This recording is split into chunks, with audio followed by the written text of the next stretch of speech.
तो फ्रेंड्स, आज का भी टॉपिक हमारा तंत्र का ही है। आपको तंत्रिका का तंत्र और मस्तिष्क से संबंधित विशेष जानकारी चाहिए तो आप कृपया इससे संबंधित पिछले पार्ट्स को ज़रूर देखें। आइए शुरू करते हैं आज के हमारे प्रश्नों को। फर्स्ट क्वेश्चन, कौन सा अनुकंपीय तंत्रिका का कार्य नहीं है? तो बच्चों, इस क्वेश्चन के माध्यम से हम जानेंगे कि अनुकंपीय तंत्रिका का कार्य कौन सा नहीं होता है। विकल्प कुछ आपके सामने हैं। रक्तदाब को बढ़ाना, आग की पुतलियों को सिकोड़ना, श्वसन दर को बढ़ाना, इनमें से कोई नहीं।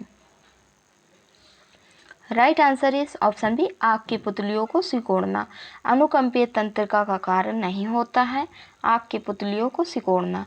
अब आप समझ गए होंगे कि अनुकंपीय तंत्रिका का कार्य कौन सा नहीं होता है। अब देखते हैं अगले क्वेश्चन को। मांसपेशी की गतिविधि के लिए इनमें से कौन जिम्मेदार है? ऑप्शंस हैं ग्राही कोशिका, प्रेरक तंत्रिका, ए और बी दोनों, इनमें से कोई नहीं। सही जवाब होगा ऑप्शन बी, प्रेरक तंत्रिका। मांसपेशी की गतिविधि के लिए प्रेरक तंत्रिका जिम्मेदार होता है। तो अब हम जानते हैं बच्चों प्रेरक तंत्रिका के बारे में। प्रेरक तंत्रिका तंतु होते हैं।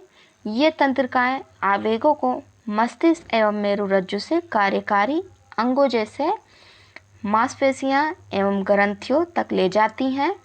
उदाहरण के रूप में आप समझ लीजिए, मस्तिष्क से निकलने वाली एक तंत्रिका जो कि आवेग को नेत्र की पेशी तक ले जाती है, यानी मस्तिष्क के तंत्रिका को नेत्र से जोड़ती है।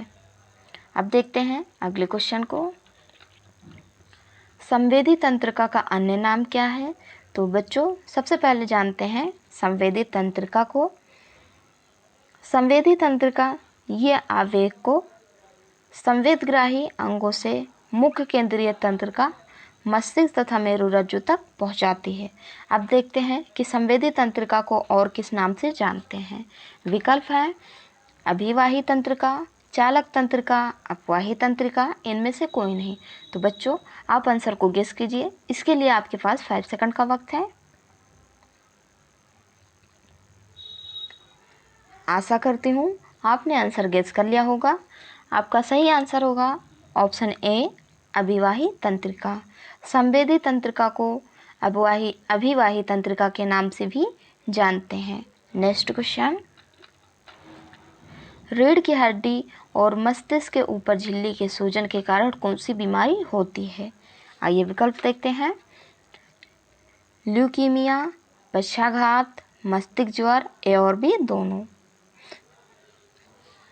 आपका सही जवाब होगा ऑप्शन सी, मस्तिष्क ज्वर। बच्चों, रीढ़ की हड्डी और मस्तिष्क के ऊपर झिल्ली में सूजन के कारण मस्तिष्क ज्वर बीमारी होती है। तो मस्तिष्क ज्वर आप समझ नहीं पाए होंगे। मस्तिष्क ज्वर को दिमागी बुखार भी कहते हैं। तो आप समझ गए होंगे कि रीढ़ की हड्डी और मस्तिष्क के ऊपर झिल्ली के सूजन के कारण दिमागी बुखार यानी कि मस्तिष्क ज्वर बीमारी होती है। अब देखते हैं इसी क्रम में कुछ अगले क्वेश्चन को। ध्वनि की संवेदना मानव मस्तिष्क में लगभग कितनी देर तक रहती है? विकल्प मैं आपको दे रही हूँ, आंसर आप बताइए। 1 second, 0.1 second, 0.5 second, 2 second. Answer guess कीजिए बच्चों, बहुत ईजी क्वेश्चन है। आपका सही जवाब होगा ऑप्शन बी, 0.1 सेकंड। ध्वनि की संवेदना मानव मस्तिष्क में लगभग 0.1 सेकंड तक रहती है। अगला क्वेश्चन, हमारे शरीर में मुख्य रूप से कितने संवेदी अंग हैं? तो सबसे पहले जानिए कि संवेदी अंग क्या होते हैं। संवेदी अंग आँख, नाक, कान और मस्तिष्क, जीभ हैं, जो संवेदी तंत्रिकाओं द्वारा मेरुरज्जु तथा मस्तिष्क तक पहुंचाता है, जहां इसका समाकलन होता है। इसके बाद यह संवेद प्रेरक तंत्रिकाओं द्वारा कार्यकारी अंगों तक भेजा जाता है, जैसे कि उचित क्रिया हो। अब बच्चों, देखते हैं कि हमारे शरीर में मुख्य रूप से संवेदित अंग कितने होते हैं। विकल्प आपके सामने हैं 8, 2, 3, 5। तो आप समझ गए होंगे कि आपका सही आंसर कौन सा होगा। सही आंसर होगा 5। हमारे शरीर में मुख्य रूप से 5 संवेदी अंग होते हैं। जैसा कि बच्चों आपको हम फिगर के माध्यम से बता रहे हैं, नाक, जीभ, मस्तिष्क, आँख, कान, ये 5 हमारे शरीर के संवेदी अंग होते हैं। अब आप समझ गए होंगे कि हमारे शरीर में 5 संवेदी अंग होते हैं और इनके नाम भी आप देख सकते हैं। नेक्स्ट क्वेश्चन, तंत्रिका कोशिकाएं माध्यम से सूचना का संचालन करती हैं। विकल्प हैं चुंबकीय इम्पल्स, यांत्रिक इम्पल्स, ध्वनि तरंगे या इलेक्ट्रिक इम्पल्स।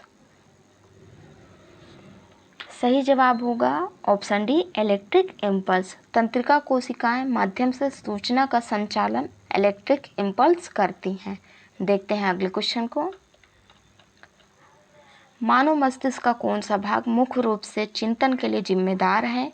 विकल्प कुछ इस प्रकार हैं, अग्र मस्तिष्क, पश्चिम मस्तिष्क, मध्य मस्तिष्क, इनमें से कोई नहीं।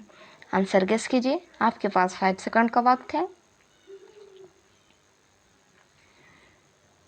Right answer is option A, अग्र मस्तिष्क। मानव मस्तिष्क का मुख्य रूप से चिंतन के लिए जिम्मेदार भाग होता है अग्र मस्तिष्क। नेक्स्ट क्वेश्चन, निम्न में से कौन सा एक बाह्य कण का भाग नहीं है? तो देखते हैं कि कौन सा ऐसा भाग होता है जो बाह्य कण का भाग नहीं होता है। ऑप्शंस कुछ इस प्रकार हैं, ऑरिकुला, मेलियास, ए और बी दोनों, इनमें से कोई नहीं। Right answer is option B, Méliès.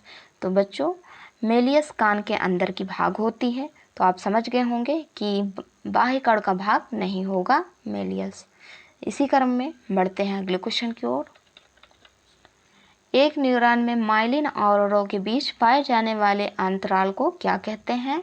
Options हैं साइनेप्स, रेनवियर के नोड, ए और बी दोनों, ये सभी।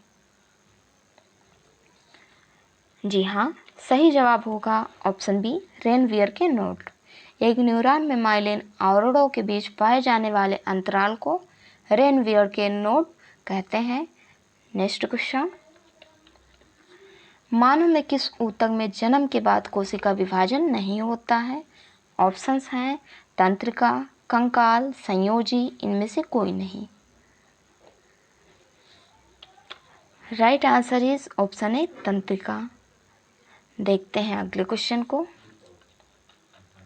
हमारे शरीर का अनैच्छिक अंग नहीं है, तो आइए देखते हैं बच्चों कि हमारे शरीर में कौन सा अनैच्छिक अंग नहीं होता है। विकल्प हैं फेफड़ा, हृदय, हाथ, ये सभी। आंसर गेस कीजिए, बहुत ईजी क्वेश्चन है और बहुत ही इम्पोर्टेंट क्वेश्चन है सारे। सही जवाब होगा ऑप्शन सी, हाथ। हमारे शरीर का अनैच्छिक अंग हाथ यानी कि हैंड नहीं होता है। देखते हैं आज के हमारे लास्ट क्वेश्चन को। किसने अनिच्छिक क्रिया की खोज की थी, यानी कि अनिच्छिक क्रिया की खोज किस वैज्ञानिक ने किया था? ऑप्शंस कुछ इस प्रकार हैं, Marshall Hall, Robert Hooke, Darwin, A और बी दोनों। आंसर गेस कीजिए बच्चों। सही जवाब होगा option A, Marshall Hall. Marshall Hall ने अनिच्छिक क्रियाओं की खोज किया था। आज का हमारा क्वेश्चन समाप्त हुआ। हमारे वीडियो को शेयर करें, लाइक करें एवं चैनल को सब्सक्राइब करें। मिलते हैं नेक्स्ट वीडियो में। जय हिंद।